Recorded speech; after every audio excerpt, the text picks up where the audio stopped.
The next form we're going to learn how to input is going to be 1099 DIV, which is right here. So what we're going to do is when we get a 1099 DIV, we're going to enter it on page 12 of the cert, and then we're going to check it on Schedule B Part 2. Here's an example of one of the 1099Bs that we're going to get from clients, and I'm going to zoom in a little bit so it's easier to see. Looking at this, we're going to go to, as it says, let's see, go page 12 right here. So page 12, and we're going to enter the information. So this is Betterment. And if we have the account number, then great. So in this case, the account number ending is 2811. And we're just going to follow the forms. We could go on this page right here to follow the form. So this one has the numbers on the sides so that we could just match it, hopefully, and everything could be inputted correctly. So 21223, 15183. This is 0, 0, 3 is 0, 405 right here is 326. Foreign tax paid. Okay, so you'll see there's no 7 over here. That's because foreign tax paid specifically is in this section right here. And you're going to want to enter the foreign tax paid under the US dollar section right here. Okay, so this will be 991. And make sure that we always check these boxes off. And this is what you're going to have to remember is passive category income.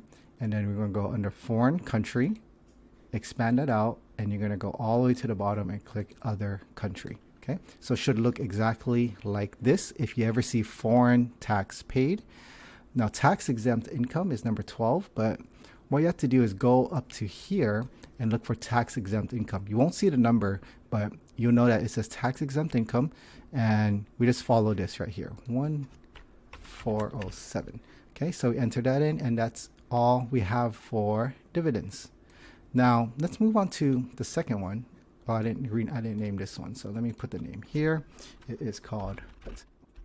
Now let's add the second one. It's going to come from Fundrise, and this one, box 1A and 1B, they are blank, but it does have a box 2A, which is capital gain distribution. So you can enter it right here, or you can enter it right here.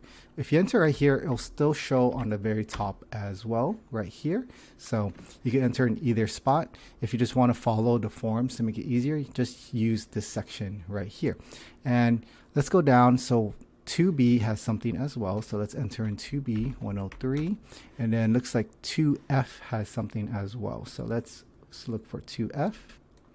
Okay, and I'm going through the numbers 3, 4, 5, 6, 7, 8, 9, 10, 11, 12. There's nothing else, and we are done with this one. Now let's go to Wealthfront. Now Wealthfront, this is a little bit more complicated because it actually provides two different forms.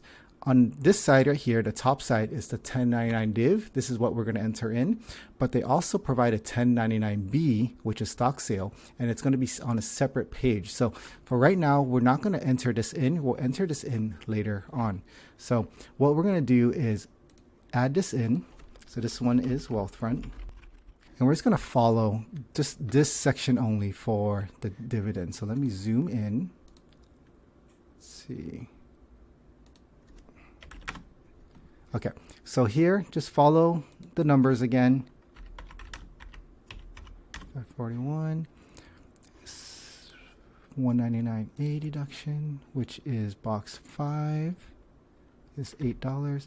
Foreign tax paid, remember, foreign tax paid is going to go all the way to the bottom, and we just got to make sure that we fill this out correctly. Passive category income, and scroll all the way down to other country, and we enter in the US dollar part right here. The US dollar part is going to be $27, and tax exempt dividends, we're just going to move it up back to tax exempt interest, which is the same thing, and we're going to enter in $27. Okay, perfect. So we enter that in, and let's scroll over to this side, see if there's anything else. So these are other forms. So as you can see, this is 1099 miscellaneous, 1099Bs, and this is also 1099B down here. So we don't need to worry about that yet because we're only entering in this part right here, 1099 DIV. So looking at this inputting guide, the 1099 DIV, we already entered in Lacerte page 12. Now we're going to look for it on Schedule B Part 2.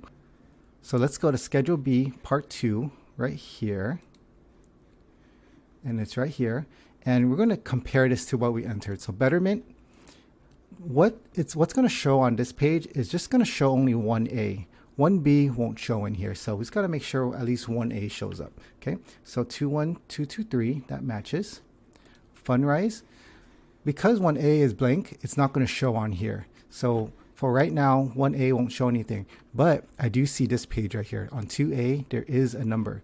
And for total capital gain distribution, so this box particularly, we actually have to look on Schedule D. So on Schedule D, if you scroll down, you'll see it on line 13 right here, 467. So good, we have that, we could check that off. Now let's go back to Schedule B. Now Wealthfront, 624, it matches 624 here. So we know we entered in the dividends incorrectly, but now let's check these foreign taxes paid. We got to make sure that's entered in correctly. So foreign tax paid is on page 116.